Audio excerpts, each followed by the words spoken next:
మీ బంగారం తాకట్టులో ఉందా? నెల నెల వడ్డీ కట్టలేకపోతున్నారా? ఆచారి గోల్డ్ 9030022345.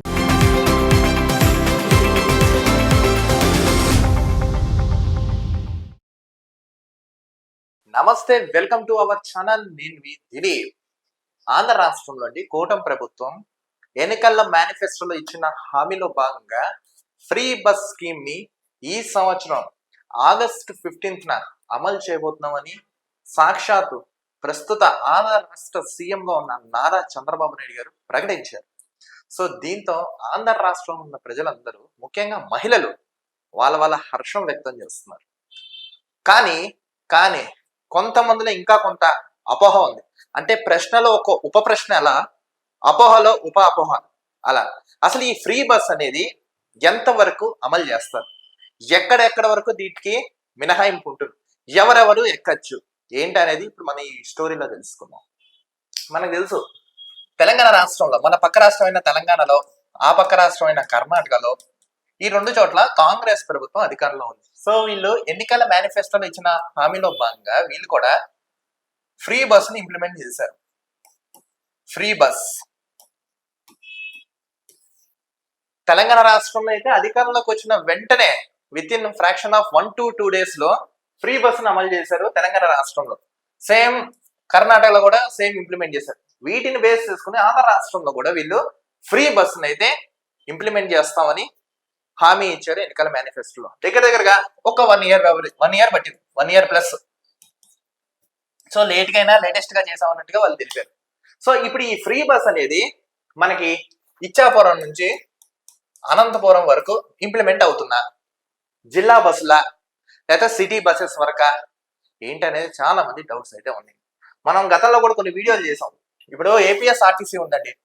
సో ఇప్పుడు ఏపీఎస్ఆర్టీసీలో దగ్గరగా డిస్టిక్ బస్సెస్ ఉన్నాయి, సిటీ బస్సులు ఉన్నాయి, ఇంకా వాల్వో, ఏసీ, ఇంకా ఇతర చాలా బస్సెస్ దగ్గరగా ఒక 10,000 ప్లస్ బస్సులు అయితే ఆంధ్ర రాష్ట్రంలో ఆర్టీసీ బస్సులు ఉన్నాయి, 10,000 ప్లస్. వీటిలో భాగంగా ఇప్పుడు చూడండి, పక్క రాష్ట్రాలైన తెలంగాణలో వీళ్ళు ఏం చేశారు, తెలంగాణలో ఎలక్ట్రిక్ బస్సెస్ అని అక్కడ వాళ్ళు ప్రవేశపెట్టారు, ఎలక్ట్రిక్ బస్సెస్. సో ఇక్కడ ఏంటంటే ఛార్జింగ్ తో, అంటే కరెంట్ తో ఛార్జింగ్ చేసుకుని బస్ ని నడపచ్చు. సో ఇక్కడ ఫ్రీ బస్ ని ఇందులో ఇంప్లిమెంట్ చేశారు, free bus. And that to state మొత్తం. ఇప్పుడు స్టేట్ మొత్తం మీద కూడా తెలంగాణ రాష్ట్రంలో ఎక్కడి నుంచైనా ఎక్కడికైనా తిరగచ్చు, ఆ రూలింగ్ పెట్టారు.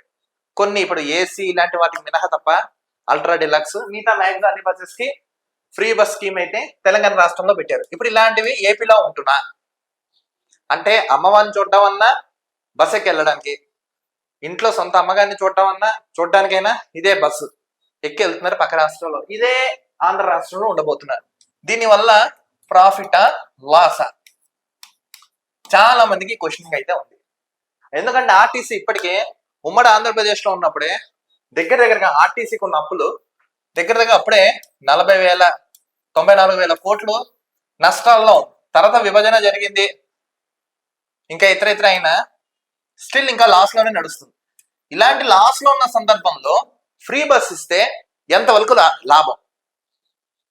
కొంతమంది ఏమంటున్నారంటే ఇవి అవసరం, అంటే యూసేజ్ ఇంపార్టెంట్ పర్సన్స్ కి ఇస్తేనే బాగుందని కొంతమంది విశ్లేషకులు అభిప్రాయపడుతున్నారు.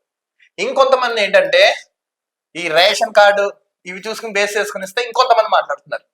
కానీ సాక్షాత్తు ఆంధ్ర రాష్ట్ర సీఎం అయిన చంద్రబాబు నాయుడు గారు క్లియర్ కట్ గా తెలిపారు. ఏమని? ఇది అందరికి వర్తిస్తున్నారు. కానీ ఇందులో చూడండి, చాలా అంటే చాలా అపోహలు ఉన్నాయి.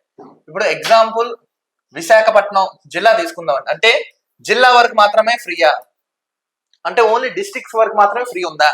స్టేట్, ఇప్పుడు ఇదంతా స్టేట్ కదా, స్టేట్ అనుకోండి, ఓన్లీ డిస్ట్రిక్ట్ వరకు మాత్రమే పరిమితం చేశారా, లేకపోతే స్టేట్ అంతా ఫ్రీయా?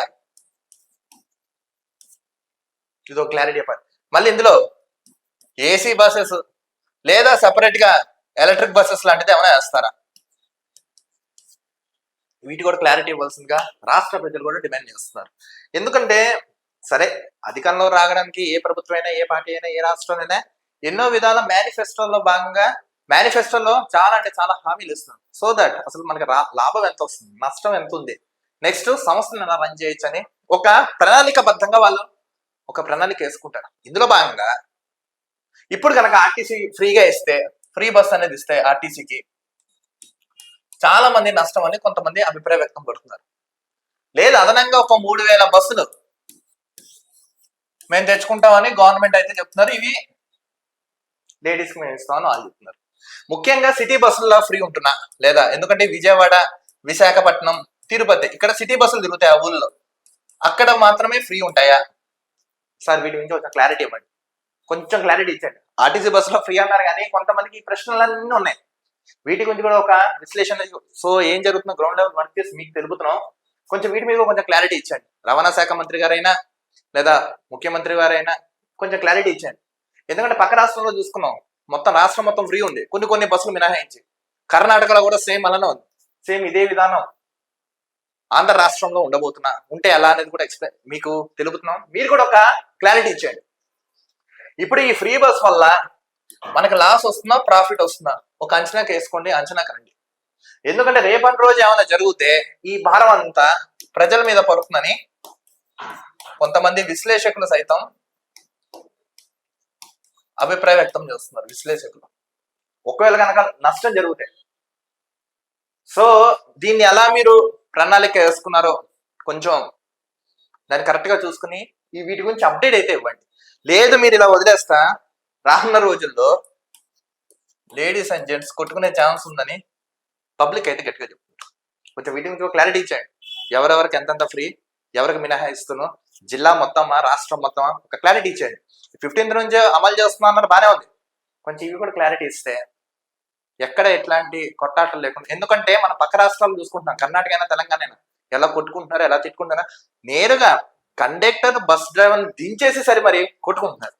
అలాంటి స్థితి రాకూడదని పబ్లిక్ వారు కోరుతున్నారు. సో దట్ ప్రణాళికాబద్ధంగా మీరు వేస్తే ఎటువంటి ఇబ్బంది లేకుండా ఈ సర్వీస్ని అయితే మీరు కొనసాగించవచ్చు అని కొంతమంది విశ్లేషకులు అభిప్రాయపడుతున్నారు.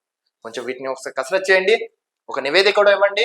ఏది ఏమైనా ఎన్నికల మేనిఫెస్టోలో భాగంగా వీళ్ళు ఇచ్చిన ఏదైతే ఫ్రీ బస్ స్కీమ్ ఉందో ఆగస్టు 15 నుంచి ఇంప్లిమెంట్ చేయబోతున్నా అని రాష్ట్ర ప్రభుత్వం అయితే చెప్పింది. అసలు వాళ్ళు ఏం చెప్పారు ఏంటి అని కూడా మీకైతే ఎక్స్ప్లెయిన్ చేశాను. మీకేమనిపించింది? ఫ్రీ బస్ అనేది ప్రవేశపెడితే లాభమా నష్టమా? మీ అమూల్యమైన అభిప్రాయాన్ని కామెంట్స్ రూపంలో తెలపండి. మరో టాపిక్తో కలుద్దాం. నేను మిథిలి, చూస్తున్నాను.